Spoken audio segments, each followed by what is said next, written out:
Dear jewellery manufacturer, हर rejected piece सिर्फ एक piece नहीं होता है। वो मेटल है, वो आपका टाइम है, वो लेबर है, वो एनर्जी है, सब एक साथ वेस्ट। और अगर ये मशीन दर मशीन हो रहा है तो एक नंबर नहीं है, ये एक लीक है जो क्वाइटली कंटिन्यूसली आपकी यूनिट से बाहर जा रही है। अब सवाल ये है कि अगर आपने मशीन फिक्स की, प्रोसेस फिक्स की, लोगों को फिक्स किए और फिर भी लीक बंद नहीं हुई है, तो फिर लीक कहाँ है? आज हम वही ढूंढने की कोशिश करते हैं। पहले एक चीज हम समझते हैं, रिजेक्शन रेट जो है वो एक सिम्टम्स है, एक नंबर है जो बता रहा है कि कुछ ठीक नहीं है, पर वो खुद ये नहीं बता रहा है कि कहाँ नहीं है। इसलिए जब हम रिजेक्शन कम करने की कोशिश करते हैं तो हम वहां देखते हैं जो विजिबल है, जैसे कि मशीन, सेटिंग, लोग, प्रोसेस।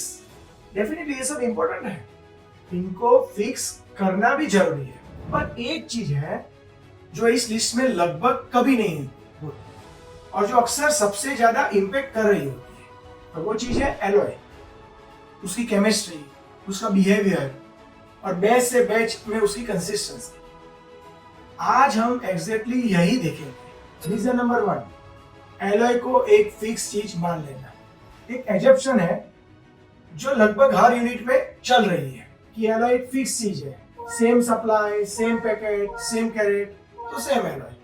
बट ये सच नहीं है। एलॉय की केमिस्ट्री इवन सप्लायर से बैच वेरी कर सकती है।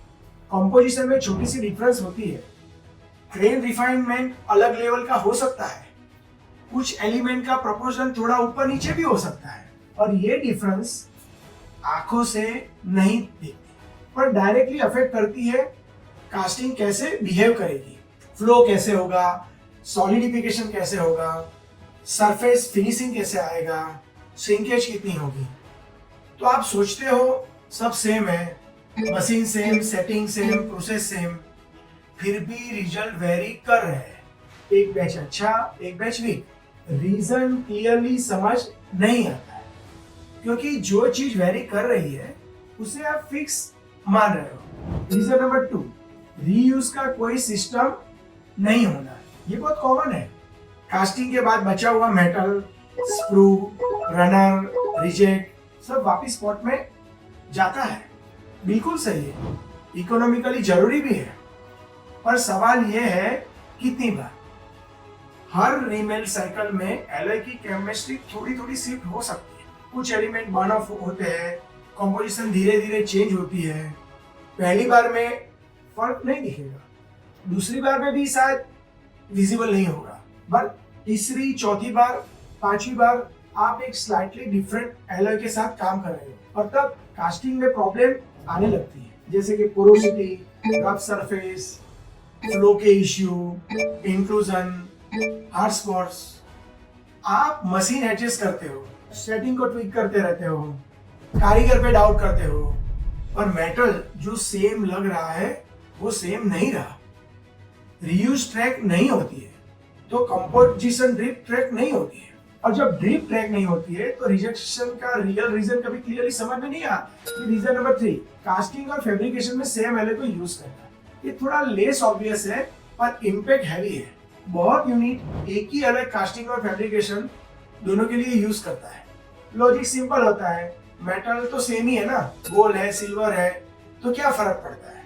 कास्टिंग एलॉय को लिक्विड स्टेट में नैरो चैनल में स्मूथली फ्लो करना होता है और क्विकली सॉलिडिफाई करना होता है। पोरोसिटी, सिंकेज पोरोसिटी अवॉइड करनी होती है। इसके लिए स्पेसिफिक फ्लूइडिटी और स्पेसिफिक ग्रेन स्ट्रक्चर चाहिए। फैब्रिकेशन में रोलिंग, ड्रॉइंग, बेंडिंग वैसे ऑपरेशन होता है। एलॉय को डक्टाइल रहना होता है, स्ट्रेस हैंडल करना होता है। इसके लिए केमिस्ट्री और ग्रेन स्ट्रक्चर डेफिनेटली अलग ट्यून होना चाहिए। जब एक ही एलॉय दोनों जगह पे यूज होती है, कॉम्प्रोमाइज दोनों जगह होता है। कास्टिंग में पोरोसिटी या फ्लो स्ट्रगल, फैब्रिकेशन में क्रैकिंग या बेंडिंग, और फिर आप एडजस्ट करते हैं बिना ये देखे कि प्रॉब्लम एलॉय की चॉइस में है। तो रीजन नंबर 4, सिम्टम्स ट्रीट करते रहना। ये सबसे इंपॉर्टेंट पॉइंट है। जब रिजेक्शन आता है, रिस्पॉन्स क्या होता है? पॉलिश ज़्यादा करो, टेम्परेचर एडजस्ट कर दो, प्रेशर ट्वीक करो, कारीगर को बोलो कि भाई ध्यान रखे। ये सब गलत नहीं है। अगर ये सब बराबर है और बार बार सेम प्रॉब्लम के लिए करना पड़ रहा है, सिम्टम्स को ट्रीट कर रहे हो, प्रॉब्लम को नहीं। सिम्टम्स ट्रीट करना प्रॉब्लम को इनविजिबल बना देता है, पीस निकल जाता है, ऑर्डर पूरा हो जाता है, रूट कोज वहीं का वहीं रह जाता है, अगला बैच आने के वेट करता हुआ।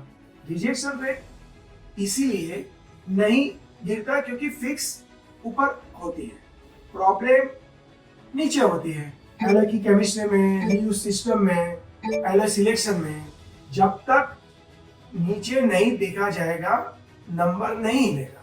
तो ये रीजन है क्योंकि रिजेक्शन रेट गिरता नहीं even after fixing everything else, क्योंकि एवरीथिंग एल्स में एलओ शामिल ही नहीं होती। एलओ को फिक्स मान लिया जाता है, रीयूज ट्रैक नहीं होती है, कास्टिंग और फैब्रिकेशन सेम एलओ से चलती रहती है, सिम्टम ट्रीट होते रहते हैं। ये चीजें फिक्स हो जाए तो नंबर हिलना शुरू हो ही जाएगा, क्योंकि अब सही जगह देखा जा रहा है। मैन्युफैक्चरिंग में सबसे महंगा प्रॉब्लम वो होता है जो नॉर्मल लगने लगता है। रिजेक्शन रेट एक नंबर है, पर वो एक रिफ्लेक्शन है आपकी एलओ के डिसिप्लिन का, आपके रीयूज सिस्टम का और आपके एलओ के चॉइस का। रांसा ज्वेलरी मैन्युफैक्चर के साथ काम करता है stable, repeatable master alloy system build करने के लिए। हमें मल्टीपल मैन्युफैक्चरिंग फ्लोर पे ये पैटर्न देखा है, और जब एलओ स्टेबिलिटी इंप्रूव हो जाती है, रिजेक्शन नेचुरली कंट्रोल में आ जाता है। बिल्कुल सिंपल है, लिंक बंद करो, नीचे लिंक है, अगर बात करनी है तो कर सकते।